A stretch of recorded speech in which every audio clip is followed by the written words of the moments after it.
Bonjour et bienvenue dans ce nouvel épisode des Voix de l'Art.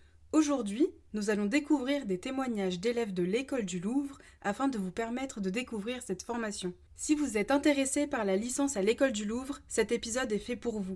Il y aura également un second épisode concernant le master qui sortira très bientôt. Si vous avez des questions concernant le programme ainsi que le déroulé de la licence, vous trouverez les réponses sur le site qui a été refait et qui est très clair. S'il vous reste des questions, n'hésitez pas à me contacter sur Instagram, le lien est dans la description. Dans cet épisode, nous allons surtout nous intéresser à ce que ressentent les élèves par rapport à cette formation et je participerai également. Tout d'abord, on passe aux présentations des élèves. Je m'appelle Anouk, j'ai 22 ans et je suis en première année de master à l'École du Louvre. J'y ai aussi fait ma licence. Avant l'école, j'ai passé un bac littéraire en 2020, donc c'était en plein Covid et ça s'est fait en contrôle continu. Ensuite, j'ai fait une première année de licence à Rennes 2 en histoire de l'art et archéologie. Et l'été suivant, j'ai appris que j'étais prise à l'École du Louvre, donc je suis allée à Paris. Bonjour, je m'appelle Gersande et j'ai 24 ans. J'ai fini ma scolarité par un bac littéraire que j'ai obtenu avec la mention très bien en section européenne et en spécialité latin. Ensuite, j'ai passé 2 ans de CPGE à Paris, au lycée Fénelon dans le 6e arrondissement, en terminant par une cagne classique avec latin et spé histoire-géographie. Donc ça m'a amené vers le Louvre que je voulais depuis longtemps et j'ai commencé en L1 au Louvre en choisissant la spécialité patrimoine et archéologie militaire. J'étais en double cursus en début d'année avec une fac de langue, mais c'était difficile de concilier les deux emplois du temps, donc j'ai préféré finalement me concentrer uniquement sur le Louvre. Donc moi je m'appelle Grégoire, j'ai actuellement 21 ans. J'ai fait donc un baccalauréat en série générale avec les spécialités qui étaient les suivantes, donc histoire, géographie, sciences politiques et histoire des arts pour les spécialités que j'ai présentées au bac, et pour celles que j'ai abandonnées, c'était humanité, littérature et philosophie. Et ensuite je suis rentré en fait à l'École du Louvre directement après le baccalauréat par le biais de Parcoursup. J'ai fait donc toute ma licence à l'École du Louvre. Les 3 premières années, j'ai eu la chance de ne pas redoubler ni de passer au rattrapage. Je suis toujours passé en première session. Actuellement, donc je suis en première année de 2e cycle, donc en master 1 à l'École du Louvre. Je suis donc en groupe de recherche Versailles. Alors, je m'appelle Marjorie, j'ai 21 ans, je suis donc élève à l'École du Louvre en 3e année de premier cycle. Je suis arrivée en 2021 suite à un bac général, tout ce qu'il y a de plus classique. J'étais en SP, HGGSP, SVT et HLP quand j'étais au lycée, et donc je suis arrivée directement avec Parcoursup à l'École du Louvre. Et tout d'abord, j'ai pris la spécialité grande demeure, puisque j'aimais beaucoup les châteaux venant du centre Val-de-Loire. Et je me suis dit que ça serait une spé qui m'intéresserait. Et je me suis trompée. Ça arrive. C'est pas la fin du monde. Finalement, j'ai bifurqué dès le premier cours en spécialité peinture française, où on étudie la peinture du XVIe au XVIIIe siècle, puisque le XIXe a sa propre spécialité. Bonjour, je m'appelle Charlotte, j'ai 23 ans, j'ai fait un bac L et après le bac j'ai fait une classe prépa littéraire, spé histoire géo, j'ai fait les 2 ans, j'ai passé le concours de l'ENS que évidemment je n'ai pas eu, et ensuite je suis arrivé à l'École du Louvre en première année de premier cycle. J'ai fait PAM, patrimoine et archéologie militaire, des petites options épigraphie, héraldique par-ci par-là, et maintenant je suis en M1 et je fais un mémoire dans le groupe de recherche conservation préventive régie, objectif M2 conservation préventive régie, voilà. Je m'appelle Élise, j'ai 22 ans et j'ai un baccalauréat général avec comme spécialité sciences économiques et sociales et histoire, géographie, géopolitique et sciences politiques. Ensuite, j'ai intégré l'École du Louvre juste après le bac. Et lors de ma licence, j'ai suivi la spécialité patrimoine et archéologie militaire. Dans cet épisode, il y a quand même pas mal de personnes qui suivent cette spécialité, mais en réalité, nous ne sommes pas nombreux. J'ai également suivi l'option héraldique. Comment s'est passée la licence au Louvre ? As-tu trouvé cela difficile et différent de ce que tu as pu faire avant ? La licence à l'École du Louvre, elle a été très intense. J'ai senti qu'il fallait que je travaille plus qu'à Rennes 2, obtenir des résultats qui étaient moins bons. J'ai vu mes bulletins de Rennes 2 récemment et je suis étonnée, j'étais à 15 de moyenne et en arrivant à l'école du Louvre, je suis passée à plutôt 10-11 en moyenne alors que je fournissais beaucoup plus d'efforts. J'ai beaucoup aimé la licence du Louvre, même si c'est une formation exigeante, c'est quand même très complet. C'était aussi satisfaisant de garder la pluridisciplinarité qu'il y avait déjà en prépa, donc entre les cours d'AGA, d'iconographie, les cours de technique, les TDO, etc. Et surtout le gros bonus, c'était quand même la spécialité patrimoine et archéo-militaire, car le sujet embrasse vraiment une vaste étendue chronologique et offre des sujets très variés. Ça reste un rythme moins soutenu que la prépa, mais quand même assez costaud, et surtout la difficulté, c'était de passer sans cesse d'une civilisation à une autre, d'un pays à un autre, etc., entre les cours et les TDO, qui sont quand même décalés pendant l'année, on n'a pas tout en même temps. Donc je dois dire que pour ce qui est de ma licence au Louvre, ça s'est plutôt bien passé. J'ai pas eu de problème particulier. J'ai eu voilà, la chance d'à chaque fois passer, on va dire, à chaque année en première session. Je dois dire que c'est quand même assez différent de ce qu'on fait par rapport à ce qu'on peut voir au lycée ou autre, parce que c'est vrai que là, c'est vraiment une étude complète de l'histoire de l'art, de toutes les régions qu'on peut aborder depuis les temps les plus anciens jusque finalement à la période actuelle. Donc de ce point de vue-là, c'est quand même une formation qui est extrêmement riche. Ce qui est assez compliqué, c'est qu'en fait, c'est vrai qu'il y a quand même beaucoup d'œuvres à mémoriser, à retenir et à apprendre, différentes approches aussi en fonction de chaque matière, différentes méthodes. Par exemple, les matières archéologiques n'ont pas exactement la même méthode, d'après moi en tout cas, que les méthodes, que les matières, on va dire plus type beaux-arts. Mais autrement, j'ai pas rencontré de difficultés insurmontables pendant la licence. Alors, j'ai pas encore terminé, mais ça ne saurait tarder. Globalement, je suis très heureuse de ma licence au Louvre.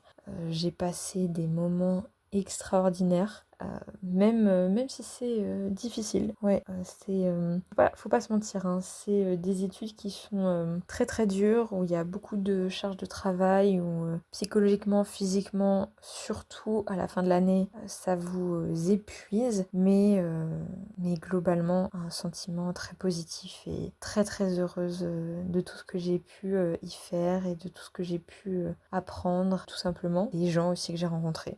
Je suis tellement reconnaissante. Est-ce que c'était différent de ce que j'ai pu faire avant? Oui, totalement. Par rapport au lycée, c'est deux salles, deux ambiances. On a moins de vacances, les examens sont bien plus stressants et on vous demande vraiment d'aller au bout de vous-même, contrairement au lycée. Les attentes sont énormes. Enfin, les professeurs, l'école sont bien plus exigeants qu'au lycée, forcément aussi, c'est le supérieur. Mais par rapport à une fac ou un BTS, également la marche est quand même assez haute.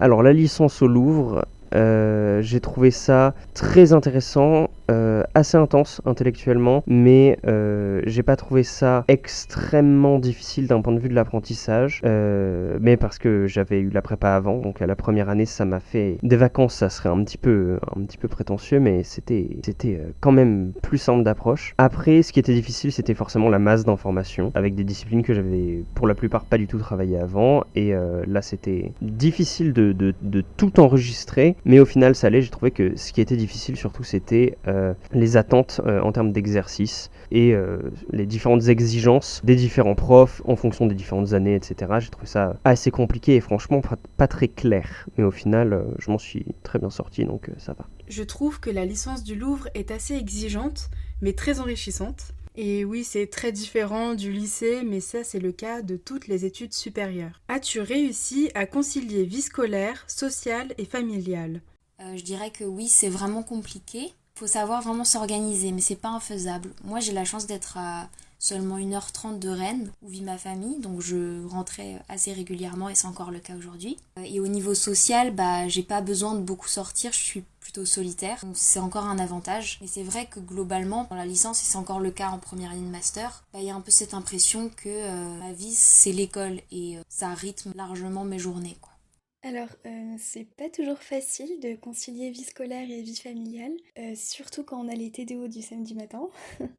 mais ça reste quand même possible de voir sa famille et ses amis, surtout quand on a cours uniquement la semaine, on a quand même nos week-ends libres de temps en temps. Par contre, c'est un peu plus délicat de garder une activité extrascolaire ou un job étudiant, car les emplois du temps changent très régulièrement, notamment les TDO qui changent de jour selon les matières et les professeurs. Ça, c'est un peu délicat, un peu frustrant de changer souvent de rythme, mais sinon ça reste quand même possible.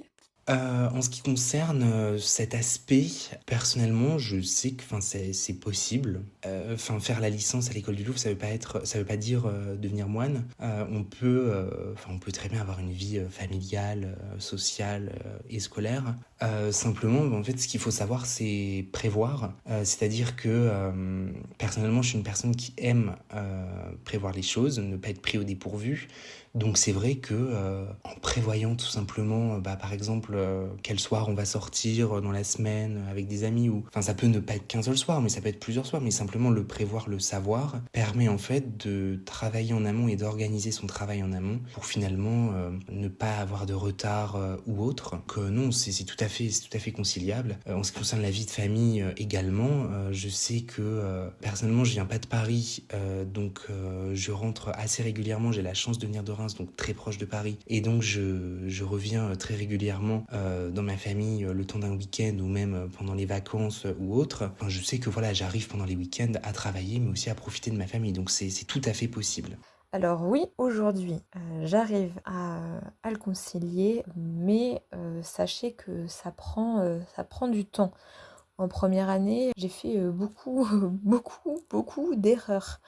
La vie scolaire en première année, honnêtement, je me suis rendu compte avec le temps, peut-être que je ne travaillais pas comme l'école le voulait, que peut-être en fait, je me suis rendu compte que je ne répondais pas correctement à la méthodologie qui était imposée. Et puis aussi, comme on n'avait pas de bibliothèque à l'école, vu qu'elle était en travaux, ça me forçait moins au travail, enfin ça me poussait moins. Maintenant c'est totalement acquis.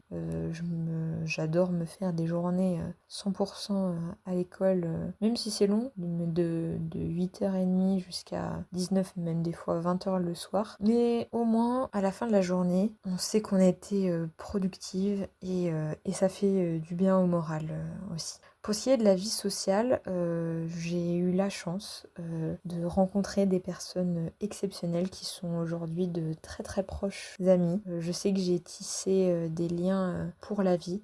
S'il y a une chose que j'ai bien appris, c'est qu'il faut avoir une activité à côté de vos études, vraiment, ayez une passion, enfin quelque chose dans lequel vous pouvez vous évader. Moi, j'ai fait l'erreur en première année à l'école, quand je suis arrivée dans le supérieur, de tout plaquer à côté. En fait, vous avez besoin d'un échappatoire, sinon vous allez exploser. Personnellement, c'est ce qui m'est arrivé. Et donc, faut savoir se dégager du temps, en fait, tout simplement. Même si des fois on culpabilise et on se dit, oh, j'aurais pu travailler ça, j'aurais pu faire ça, mais je suis en retard. On est tous en retard. Il faut prendre le temps dans la vie. Je me suis remise au sport, à la course à pied, et aussi je me suis engagée dans l'association sportive de l'école, club de cheerleading, ce qui fait que je vois toutes les semaines des filles aussi de l'école, hors des infrastructures. Et pour ce qui est de la vie familiale, pour terminer, moi j'ai eu la chance d'habiter pas très loin de la région parisienne. J'habite en Centre-Val de Loire, ce qui fait que j'ai beaucoup de TER dans la journée, et en 1h30 je suis dans ma famille. Franchement, c'est une bulle d'oxygène. Je me rends compte de la chance que j'ai, parce que j'ai beaucoup d'amis qui habitent à l'autre bout de la France, et avec le prix des tickets de TGV ou de TER qui ne fait qu'augmenter, elles peuvent pas souvent voir leurs parents, max 3 à 4 fois par an pour certaines. Pour ce qui est de la vie scolaire, sociale, familiale, à l'école du Louvre, Comment concilier tout ça? J'ai eu beaucoup de mal à m'adapter à la vie civile en quelque sorte à la sortie de la prépa, puisque en prépa je passais tout mon temps avec mes camarades de classe 6 jours par semaine, et l'école du Louvre, voir 3 groupes de personnes différentes 2 fois par semaine, c'était assez compliqué. Pas trop eu d'amis les 4 premiers mois de la première année, mais au final ça va. En fait, j'ai trouvé que le plus important c'était d'avoir des gens que je voyais à la fois en spé, en TD, en tronc commun, etc. Sinon ça allait, vie familiale pareil, comme je viens pas du tout de Paris, j'ai déménagé très loin et ça m'a fait un petit peu des vacances qui n'ont rendu les retours à la maison que plus agréables. Finalement je trouve que c'était pas si compliqué que ça. En première année, c'était assez compliqué d'avoir une vie sociale à côté de la vie scolaire, mais au fil du temps, on arrive à bien s'organiser, à revoir nos priorités aussi. Et aujourd'hui, je pense que je réussis à concilier ma vie sociale, familiale et scolaire avec une très grande organisation, comme par exemple en m'imposant des horaires où je ne travaille pas, ou des jours de repos aussi. Et il faut aussi se rendre compte que parfois, on a besoin d'avoir une vie sociale et de voir sa famille pour ensuite réussir scolairement parlant. As-tu été au rattrapage? Si oui, comment l'as-tu vécu? Alors oui, j'ai été au rattrapage en 3e année. Et les rattrapages à l'école du Louvre, c'est en septembre, donc à l'été, entre les deux. Et si on travaille pendant cette période, ça peut être vraiment compliqué. Moi, ça m'a mis quand même un bon coup de stress parce que 3e année, il fallait aussi avoir 14 de moyenne en spécialité pour accéder au master. Donc ça faisait beaucoup à gérer à ce moment-là. Mais j'ai eu la chance de pas redoubler et de passer en M1. Oui, j'ai été au rattrapage donc en première et en deuxième année. Donc au début, je ne l'ai pas très bien vécu, d'autant plus que ça complique l'organisation de l'été qui suit et surtout du job étudiant saisonnier que je prends habituellement. Mais finalement, c'était un mal pour un bien. J'ai fini par comprendre que beaucoup d'élèves du Louvre passent au rattrapage chaque année, tout simplement parce que la majorité des examens ont lieu en mai-juin. On n'a pas ce système de partiel qui répartit en fait la charge de travail comme ça dans l'année. Donc ça se comprend et en fait ça ressemble davantage à un concours qu'on passerait un peu tous les ans en fin d'année. Ça reste faisable, on a tout l'été pour retravailler nos cours avec l'esprit tranquille et c'est finalement des conditions bien plus agréables et on a l'esprit plus serein pour travailler que pendant l'année qui est quand même assez chargée. Alors oui, j'ai été au rattrapage, même plusieurs fois, 2 fois. La première fois, je l'ai pas très bien vécu. Pour être honnête, ça fait très mal puisque quand vous recevez les résultats et que vous voyez que vous êtes ajourné quasiment partout, c'est un peu la désillusion. Vous avez travaillé pendant des semaines et des semaines pour voir que le résultat n'est pas là. En plus, les rattrapages comme ils sont en septembre, vous devez réviser pendant tout l'été, sachant que tous vos amis sont en vacances psychologiquement. Je vous assure, ça vous impacte plus que vous ne le pensez. Et en première année, moi j'ai fait la grossière erreur de travailler pendant l'été en même temps que mes rattrapages, chose à ne pas faire. J'ai pas pu me reposer, décompresser. Septembre est arrivé, avec les examens, on dort très très peu parce qu'on est stressé et on se dit mon Dieu, je suis pas scolarisée, je sais pas ce que je vais faire dans les prochains mois, est-ce que je vais redoubler ou pas, où est-ce que je vais, ça fait quand même extrêmement peur. Donc oui, la première fois je l'ai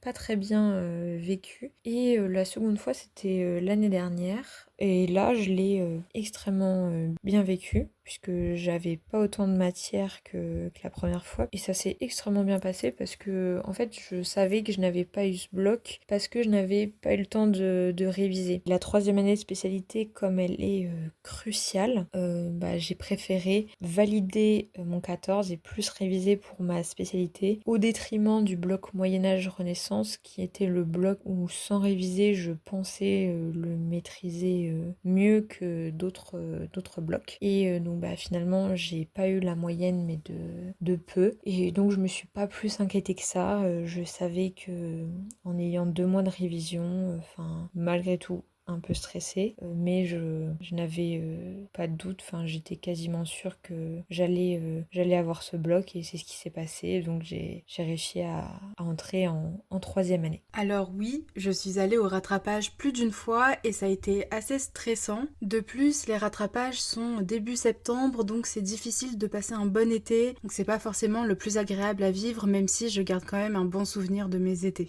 As-tu redoublé? Si oui, comment l'as-tu vécu? Oui, j'ai redoublé une partie de ma deuxième année. Donc c'était le bloc Moyen-Âge, Renaissance et le bloc Inde et Islam. Mais au final, ça a été un super cadeau parce que j'ai repassé une année avec beaucoup moins de cours. Donc j'avais beaucoup plus de temps pour moi, pour ma famille, pour remettre beaucoup de choses à plat. Et surtout, ça m'a permis de bien me concentrer sur la troisième année de spécialité et donc d'avoir une super note pour valider l'aspect. Et maintenant, je suis très heureuse parce qu'en troisième année, j'ai beaucoup moins de cours. Je n'aurai que l'AGA à valider. Donc vraiment, c'était un mal pour un bien et ça m'a permis de vivre mes 2 dernières années au Louvre de façon bien plus sereine. Donc c'est pas du tout un regret. Et cette deuxième année est réputée pour être la plus difficile de la licence. Donc je sais qu'on est beaucoup d'élèves dans ce cas-là. Et au final, c'était vraiment une bonne chose.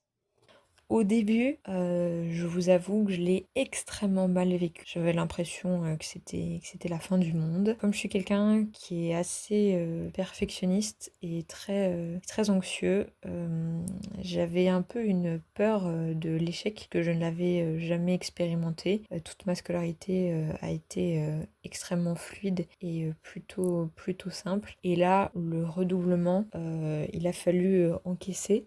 Avec le recul, je l'ai pris comme une belle leçon d'humilité et je me suis rendu compte que finalement je suis bien contente d'avoir redoublé puisque j'ai appris de mes erreurs et finalement j'étais pas toute seule parce que plusieurs de mes amis ont aussi redoublé, donc j'avais peur d'être en décalage, mais finalement comme on est dans la même école et que certaines de mes amies de mon groupe ont aussi redoublé, on se sent moins seul et ça fait plaisir. Et aujourd'hui, je regrette pas du tout, même je bénis le ciel d'avoir redoublé parce que ça m'a laissé bien plus de temps à côté.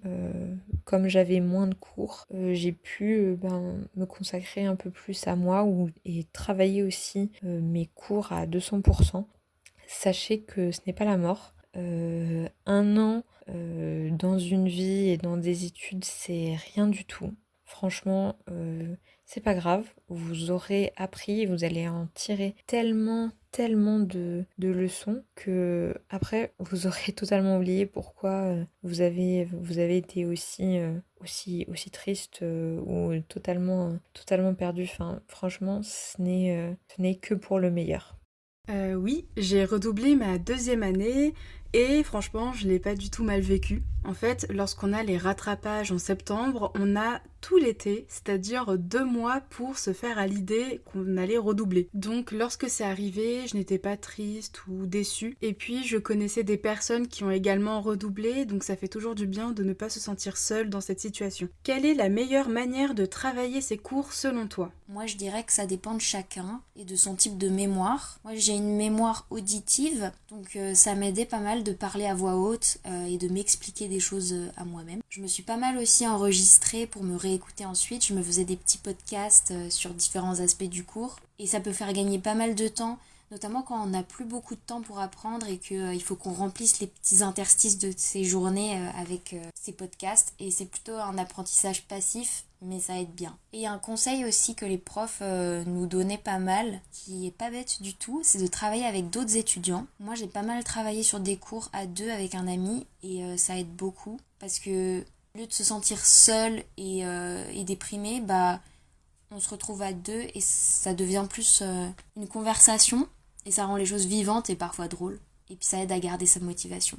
L'idée vraiment, c'est de bien comprendre et de connaître les grandes caractéristiques d'une civilisation ou d'un courant artistique.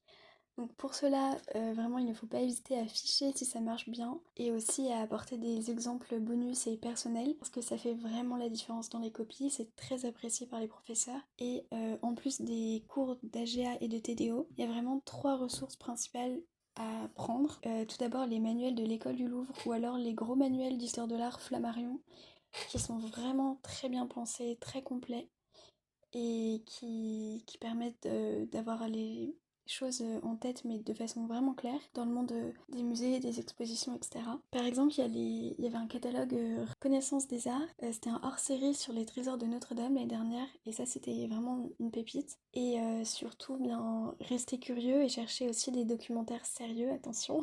Et enfin, discuter en fait avec ses amis, puisque parfois on peut avoir mal compris quelque chose si le professeur va un petit peu vite. Donc c'est vraiment essentiel d'en parler et de partager ses cours le plus possible. Je pense que ce qui est assez particulier à l'école du Louvre, c'est qu'en fait, le cours qui est donné en amphithéâtre ne suffit pas en lui-même. Donc, dans la manière de travailler ces cours, pour moi, je sais qu'il y a un peu deux temps, je vais dire. Il y a à la fois le temps, on va dire, de reprise. Le temps de reprise, c'est-à-dire, il suit le cours, enfin, en tout cas, il est le plus proche du cours. Je sais que, pour moi, l'idée, c'était vraiment à chaque semaine d'avoir repris tous les cours de la semaine, pour pas justement se laisser submerger. Et donc, pour moi, cette reprise, ça s'accompagnait d'abord de l'illustration du cours, parce que je sais que pour ma part, j'ai une mémoire qui est essentiellement visuelle, et donc c'était très important, et c'est d'ailleurs toujours important pour moi d'avoir une image à côté du contenu qui nous a été apporté. Ça me permet de le mémoriser, et donc la reprise, ce temps de reprise de cours consistait à illustrer le cours, mais aussi à l'augmenter avec la bibliographie qui nous était donnée par les professeurs. Donc là, l'idée, c'était pas non plus d'être encyclopédique, parce que ça n'est pas possible de toute manière. L'idée, c'est toujours de travailler selon l'exercice final, c'est-à-dire soit une dissertation, soit un commentaire de cliché. Qu'est-ce qui nous semble être le plus pertinent dans une description, une notice d'œuvre qu'on lit et qui peut apporter en fait au point d'analyse développé dans le commentaire de cliché. L'idée, c'était d'augmenter les cours selon ce prisme-là. Et la deuxième partie du travail du cours, là, ça va être vraiment la partie de l'apprentissage. Je sais que pour ce qui me concerne, je n'ai jamais travaillé avec des fiches de révision. D'ailleurs, ça m'avait un petit peu angoissé en première année, parce que je sais que tout le monde faisait des fiches et moi, je n'en faisais pas. Au final, il s'avérait que ça n'était pas du tout nécessaire. Mais du coup, c'est vraiment pour moi relire le cours, revenir plusieurs fois dessus pour l'apprendre en fait au mieux. Moi, ce qui fonctionne bien pour moi et pour certaines de mes amies, c'est le cours en diapo. À chaque œuvre, vous consacrez un diapo et vous le faites défiler. Et pour apprendre, moi, ça me permet d'avoir quelque chose de linéaire. Et aussi les flashcards, surtout après pour les examens à la fin d'année. Je vous conseille tout particulièrement l'application StudySmarter, qui vous permet de réviser vos flashcards par paquet de 15 sur votre téléphone.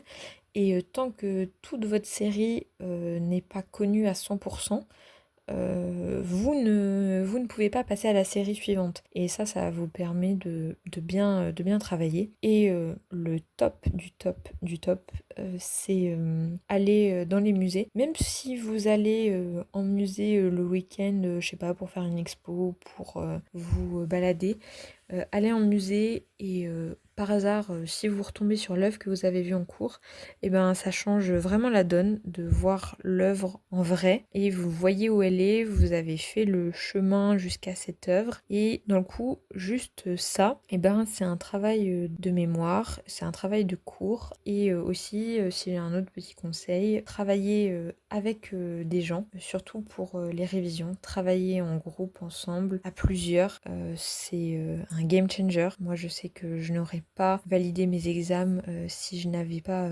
travaillé avec des amis. Dédicace à Agathe, qui m'a vue dans des états catastrophiques, parce que les révisions, c'est difficile, mais au moins, on s'est poussé l'une vers l'autre, vers le haut, et je trouve que c'est l'une des meilleures manières pour travailler ses cours, aller en musée avec des amis et reprendre son cours aussi assez rapidement. En règle générale, vu que j'ai une mémoire visuelle, je fais des fiches de révision et ça m'aide énormément. Et pour les études d'histoire de l'art et plus particulièrement à l'école du Louvre, je conseille aussi d'aller beaucoup dans les musées et d'apprendre par cœur l'ordre des œuvres dans les salles. Ça dépend des départements et ça dépend des musées, mais en général, les œuvres sont organisées de façon chronologique ou thématique et ça peut sauver lors de dissertations. Je pense par exemple au département d'archéologie orientale au musée du Louvre ou au musée Cernucci et ça m'a vraiment sauvé, surtout en première année.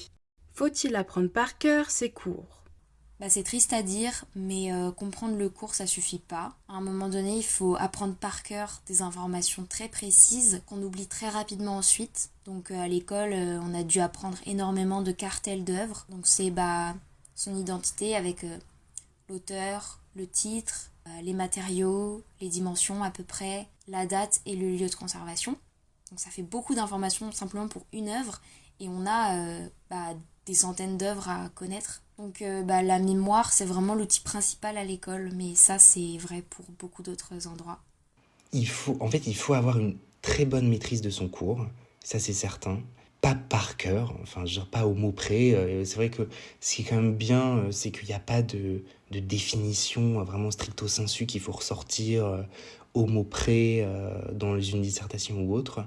Par contre, il faut quand même avoir une très bonne connaissance du cours et notamment une bonne connaissance des œuvres. C'est-à-dire que chaque œuvre, en fait, il faut connaître son auteur, son titre, sa date, son lieu de conservation selon les attentes des professeurs. Donc je sais que ça, pour moi, c'était vraiment le prérequis à chaque fois que j'apprenais mes cours. Maintenant, ce qui concerne le contenu, je dois dire que j'apprenais pas les cours par cœur au mot près, mais en fait, il fallait qu'il y ait des points qui se dressent dans ma tête à chaque fois que je voyais une œuvre. Et il faut pas non plus être trop proche de son cours, parce que si on est trop proche de son cours, on a tendance en fait finalement dans une dissertation à réciter le cours. Or c'est pas le but. Il faut être capable en fait d'avoir une très bonne connaissance de celui-ci, mais aussi être capable de le mettre en perspective avec tout ce qu'on voit en cours, mais pas seulement, également en TDO. Et ça, pour le coup, c'est vrai que les travaux dirigés devant les œuvres permettent vraiment de mettre en perspective le cours en amphithéâtre, puisque les œuvres qui sont abordées sont parfois les mêmes, mais également différentes. Et aussi, le prof lui-même étant différent, ça permet d'avoir une nouvelle approche, et donc d'envisager les œuvres sous un nouvel angle, sous un angle autre que celui qu'on a pu voir en cours. Et c'est justement ce point de bascule qui permet vraiment en dissertation de finalement construire le propos argumentaire, qui permet de sortir en fait de ce par cœur, on va dire. J'aime pas ça, honnêtement. J'aime pas cette question, mais il faut être honnête et transparent. Oui. Pour les examens, j'apprends vraiment par cœur. C'est un peu du bachotage. Je déteste le bachotage, mais franchement, si on n'apprend pas par cœur, vu la masse de connaissances qu'on a dans ce cursus, ça devient très difficile. Heureusement, si vous avez un peu travaillé toute l'année, si ne serait-ce que vous êtes allé en cours et que vous avez bien repris votre cours ou travaillé un peu, vous avez déjà un peu de mémoire et c'est beaucoup plus facile à la fin de l'année. Dans un sens, oui, je pense que ça vaut pour toutes les licences et je comprends les gens qui disent qu'il y a trop de par cœur à l'école du Louvre, mais en même temps, je pense ça m'étonnerait qu'on puisse faire une licence de quoi que ce soit sans passer par du par cœur à un moment ou à un autre. A fortiori en histoire, à partir du moment où on fait de l'histoire, il va falloir se taper de la chronologie, des dates, des noms compliqués. Je pense que c'est inévitable. Est-ce qu'il y en a trop à l'école du Louvre ? Je pense que oui, notamment avec les exercices de clichés, l'école se rend bien compte qu'en fait les gens apprennent les cours par cœur et qu'ensuite ils voient l'objet et ils récitent ce qu'ils savent. Évidemment, ça ne doit pas se résumer à ça. L'essentiel, c'est d'arriver à comprendre ce qu'on apprend et pas bêtement apprendre par cœur. J'ai l'impression que c'est ce qui faisait défaut à certaines personnes qui n'arrivaient pas trop à articuler ce qu'ils apprenaient. Alors, les professeurs diront non, surtout pour les dissertations, et moi je vous dirais d'apprendre par cœur les grandes lignes ou surtout les plans des cours. Mais comme dans toutes les études, il y a des choses à apprendre par cœur et d'autres non. Par exemple, c'est toujours mieux de connaître les cartels par cœur pour bien donner des exemples précis, et à contrario, les termes étrangers qu'on peut traduire en français, et je dis bien ceux qu'on peut traduire, ne sont pas forcément à apprendre par cœur, mais de toute façon, à force de les entendre tout le long de l'année, on les connaît bien. Arrives-tu à ne pas penser à tes cours le week-end ou lors des temps de pause ? En fait, ce que j'ai surtout compris à l'école du Louvre, c'est que la discipline, ça s'applique pas que aux séances de travail, ça s'applique aussi au temps de pause, parce que c'est facile de pas faire de pause, ou alors d'en faire, mais pas de façon officielle et en culpabilisant, en se disant là je devrais être en train de travailler mais j'y arrive pas. Donc c'est une sorte de pause un peu informelle, mais qui te fait pas te sentir bien. Et je pense que c'est important de savoir se dire, là je travaille et là je travaille pas. Parce que la santé mentale c'est important et au final on est plus productif à travailler quand on se sent bien et qu'on a eu des moments de détente, qu'on a vu des amis, qu'on est sorti dehors. Alors, ce n'est pas toujours évident de ne pas penser à ces cours le week-end ou quand on est en pause. Déjà parce qu'en fait, l'histoire de l'art et l'histoire, l'architecture, les œuvres d'art, etc. elles sont vraiment partout. En fait, on baigne constamment dans cette culture-là. Et en plus, parce qu'avec le temps, on forme notre regard. Donc parfois, un petit truc anodin comme le détail d'une architecture ou un objet, un accessoire dans un film, etc.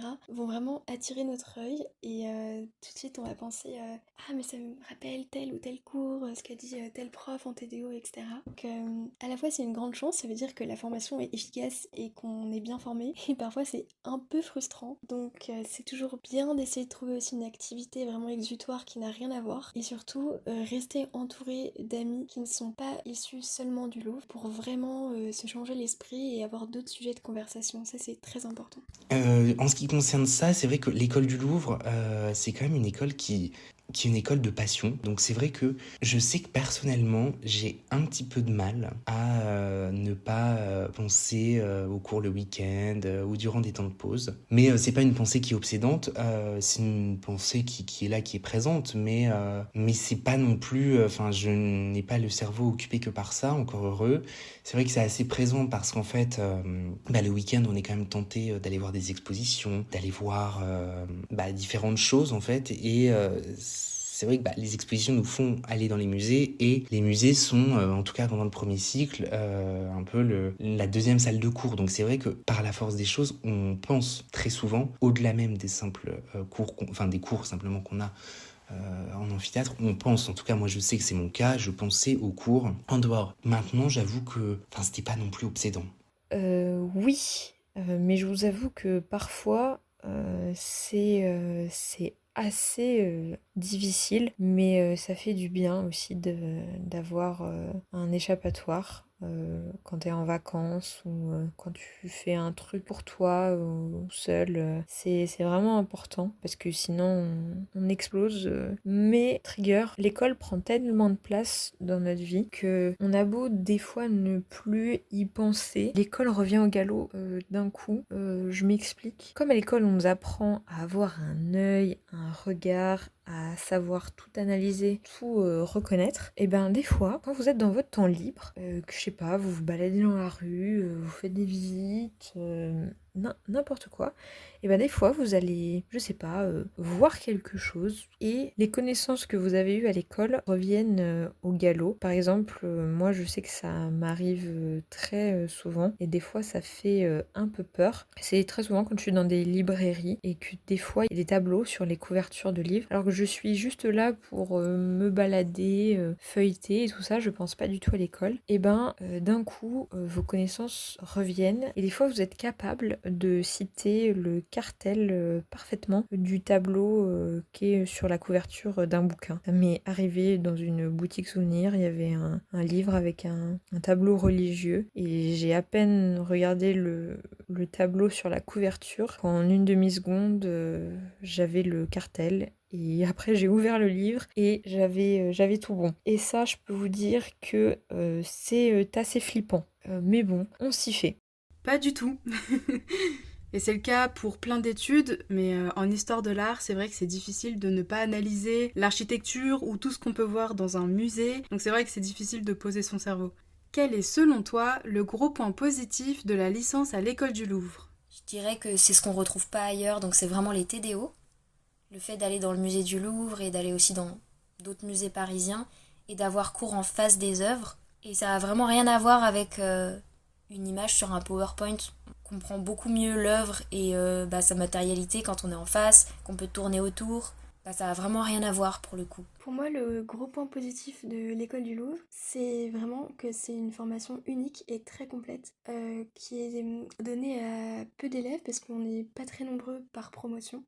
Donc c'est quand même un cadre très agréable. On a quand même la chance d'être logé aussi dans l'aile de Flore au Louvre, d'avoir un accès simplifié au site culturel, d'avoir cette proximité aussi avec les œuvres lors des TDO. Donc ce qui rend en fait la formation plus concrète et ce qui habitue encore plus notre œil pour observer toutes ces belles choses. Le point positif de l'école du Louvre, c'est indéniable, c'est vraiment le contact qu'on a d'une part avec les professionnels des musées qui en fait nous donnent sans même qu'on s'en aperçoive, mais je trouve que je l'ai vraiment ressenti là pendant cette année de master, nous donne en fait une connaissance des œuvres qui n'est pas que universitaire. Il y a vraiment également un point de vue professionnel, c'est-à-dire sur les grands enjeux de la recherche à cette période-là. Il y a aussi on va dire, un point de vue des collections qui n'est pas que théorique, je trouve. Donc ce contact avec les professionnels, pour moi, c'est déjà un des gros avantages. Et le deuxième avantage, c'est quand même vraiment les travaux dirigés devant les œuvres, les TDO. Ça, c'est vrai que c'est quand même vraiment un point plus que positif parce que, en fait, on est en contact permanent d'une part avec les musées, mais aussi d'autre part avec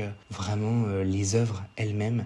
Et ça permet de se forger l'œil, de se forger le regard, sans même en fait qu'on s'en aperçoive. Et également, le point positif, c'est aussi que notre carte d'étudiant finalement nous donne accès à un grand nombre de musées parisiens sans même avoir besoin ni de réserver, ni même de payer. Personnellement, on va dire ceci un avantage qui n'est pas négligeable. Je dirais l'enseignement. Globalement, nous apprendre à développer un regard aussi précis. Je pense qu'il y a très peu de formations qui arrivent à faire ça. Vraiment, on apprend à regarder les œuvres, à savoir les analyser, les dater, les décrire. Tout le monde ne sait pas le faire. Et puis, c'est cet enseignement pluridisciplinaire, voir quasiment l'histoire de l'art de tous les continents sur quasiment toutes les époques. Je considère que c'est une chance dans un système scolaire où on voit majoritairement l'Europe. En 6e, j'ai l'impression qu'on vous dit que l'histoire commence en moins 3000 avec l'écriture et on découvre tout ce qu'il y a avant. Et dans votre cerveau, c'est l'explosion. Enfin, j'ai découvert tellement de choses, tellement de civilisations. C'est absolument génial. Et puis aussi les professeurs qui sont passionnés puisque ce sont les conservateurs. Et on est dans un cadre d'études qui est absolument magnifique. Faire cours en musée, c'est une chance tout simplement. Et avoir le Louvre comme campus universitaire, c'est stylé. Hein, on va pas se mentir. Pour moi, le point positif, c'est la pluridisciplinarité. On voit beaucoup plus des disciplines beaucoup plus variées, on a beaucoup plus d'ouverture en termes de champ de recherche qu'à l'université. On voit beaucoup plus de disciplines différentes. Certains vous diront qu'on voit des disciplines qui ensuite nous serviront à rien. Oui, évidemment, mais encore une fois, c'est une licence, c'est fait pour être général. Forcément, on va pas tout utiliser après.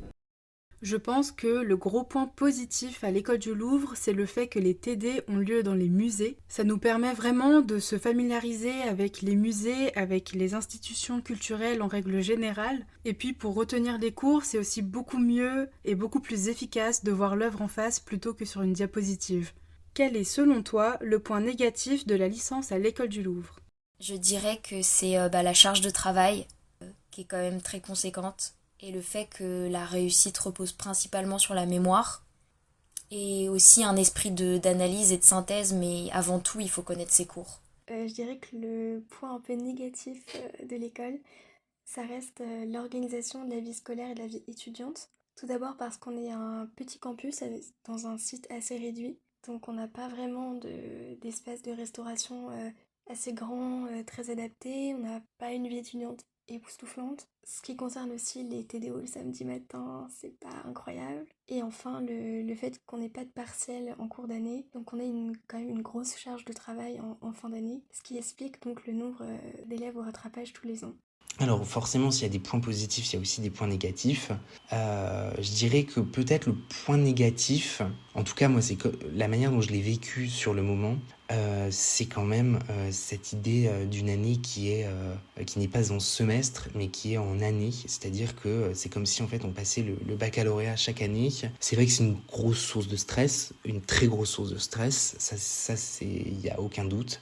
Notamment au cours de la première année, je sais que personnellement j'ai eu beaucoup de mal au cours de l'année à savoir si la manière dont je travaillais mes cours était la bonne, parce que on a certes des examens blancs. En fait, finalement, jusqu'au mois de mars, on sait pas trop si ce qu'on apprend, la manière dont on travaille nos cours est la bonne. Alors pour ça, il y a quand même les tutorats qui aident, mais je sais que pour ma part, voilà, genre c'était, ça m'aidait. Enfin, j'étais pas pleinement rassuré. Donc, je dirais peut-être le point négatif, c'est ça. C'est peut-être un petit peu les années qui sont vraiment comme ça, avec un contrôle final, tout passer à la fin, fait qu'il y a quand même une source de stress, et surtout au-delà même du stress, parce que je pense que le stress serait quand même présent même si c'était en semestre, mais surtout c'est un peu cette idée de avancer à l'aveugle qui, moi, m'avait pas trop convenu, enfin m'avait fait vraiment peur la première année. Moi, je dirais le rythme sur l'année. On fonctionne pas du tout comme une fac. On a le grade licence, mais on fonctionne pas en semestre. On n'a pas de partiel. On a très peu de contrôle continu. Et on a tout à la fin de l'année. On a un mois pour tout apprendre. Examen durant tout le mois de mai et en juin pour les oraux. Si vous avez de la chance, ça se termine début juin. Si vous n'en avez pas, c'est fin juin.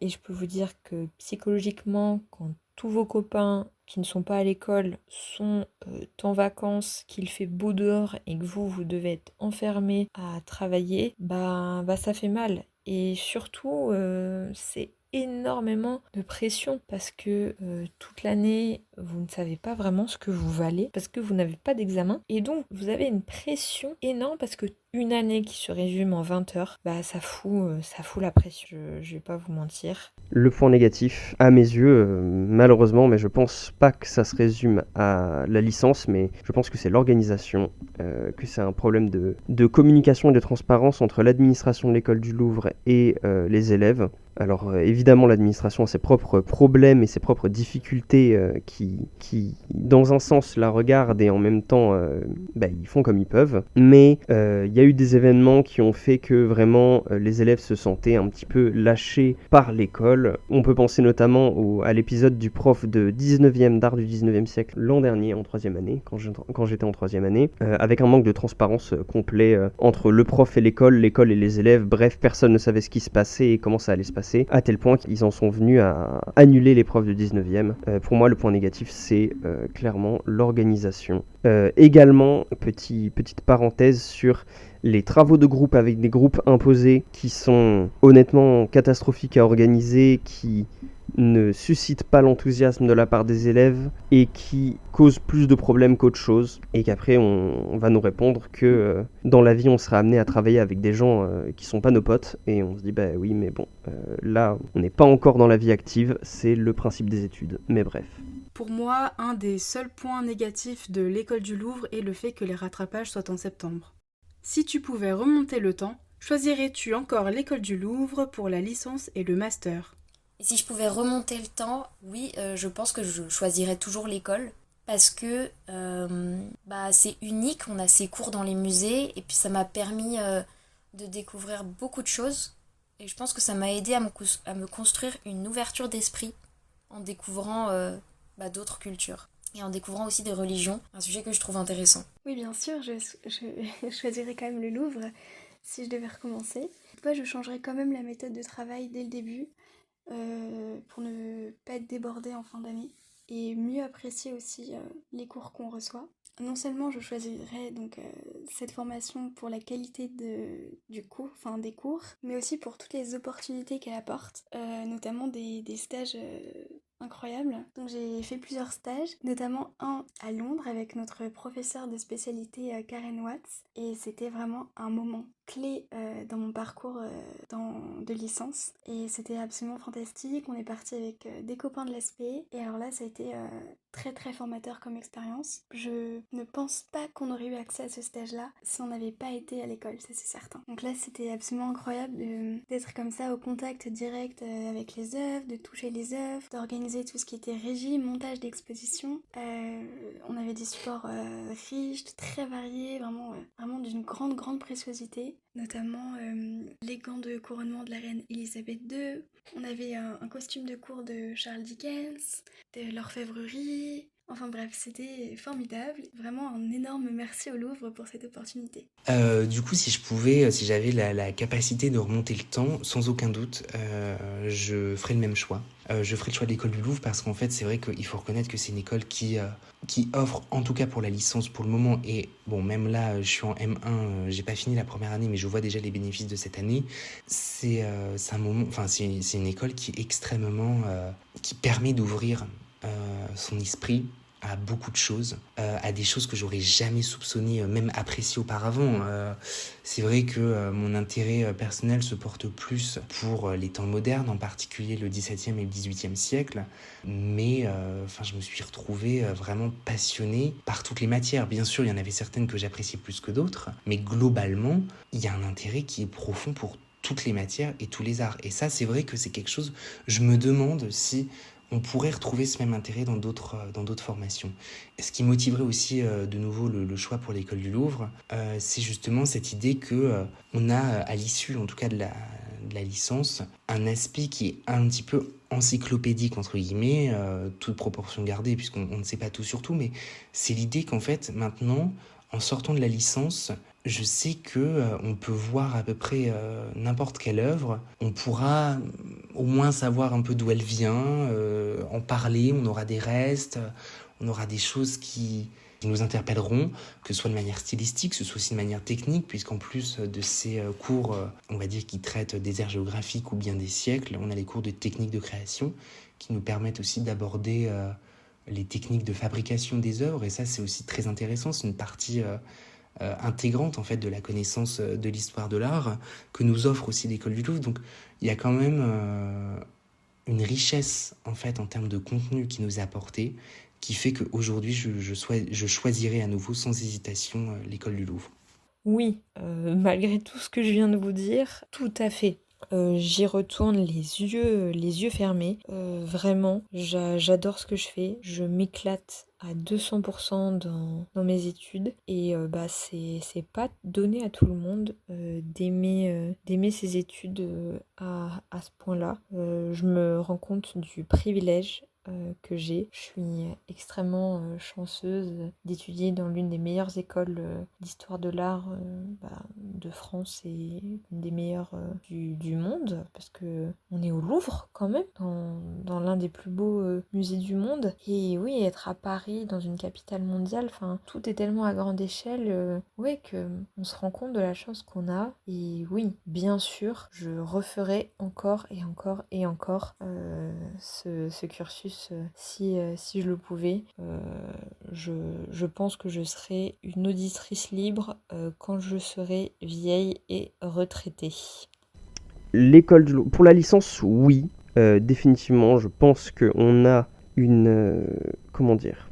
Il ne faut pas placer l'école du Louvre sur un piédestal, mais je pense que les enseignements, dans leur grande majorité, sont de très bonne qualité. On a de la chance d'être avec des professionnels du patrimoine en cours en permanence. Tous les profs quasiment, en tout cas les profs de première année et les profs de spécialité sont des professionnels du patrimoine ou des chercheurs à plein temps et des universitaires. Donc on a des gens qui sont à la fois extrêmement compétents dans leur domaine scientifique et qui sont des techniciens du patrimoine. Également, je pense que la licence à l'école du Louvre offre au moins autant d'opportunités qu'une licence d'histoire de l'art universitaire. Les TDO dans les salles, c'est une chance énorme pour les étudiants de l'école du Louvre. Et aussi, je pense que la possibilité qu'on a d'avoir des cours cours en petits groupes avec par exemple les professeurs de spécialité ou les professeurs d'option nous permet d'avoir un contact avec le monde du patrimoine pour des offres de stage, des conseils d'orientation tout simplement qui est vraiment une richesse. Et je pense que dans des licences d'histoire de l'art avec beaucoup plus d'étudiants,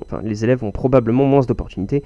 Pour le master, je dirais qu'il y a les mêmes inconvénients que pour la licence. Problème également de transparence de l'école du Louvre, qui fait miroiter le master ouvert à quiconque a 14 ans spé, mais qui a après dit que les M2 peuvent être sélectifs. Pas très transparent et ça donne... c'est un peu facile de nous dire candidater ailleurs sur mon master pour le M2 au cas où, alors que l'école du Louvre propose des formations de M2 qui sont pas uniques en France, mais quasiment, je pense au master régie où il y a 4 formations en France. Avant d'entrer à l'école du Louvre, j'hésitais entre une licence d'histoire et d'histoire de l'art et j'ai vu que j'étais acceptée à l'école du Louvre, donc j'ai choisi un peu sans vraiment connaître la formation. Et je pense qu'aujourd'hui, si je pouvais remonter le temps, je choisirais encore l'école du Louvre.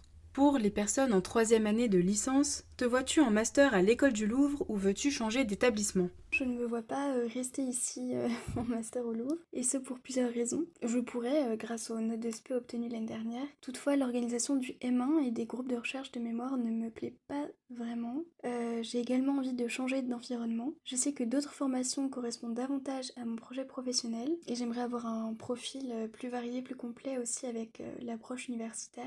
De nombreux élèves du Louvre choisissent de quitter l'école pour découvrir un autre environnement, d'autres façons de faire. Donc ça ne me fait pas peur du tout, je suis très heureuse de ce choix. Et donc j'ai déposé plusieurs candidatures à Paris et ailleurs. Alors, ouais, je me vois bien en master à l'école.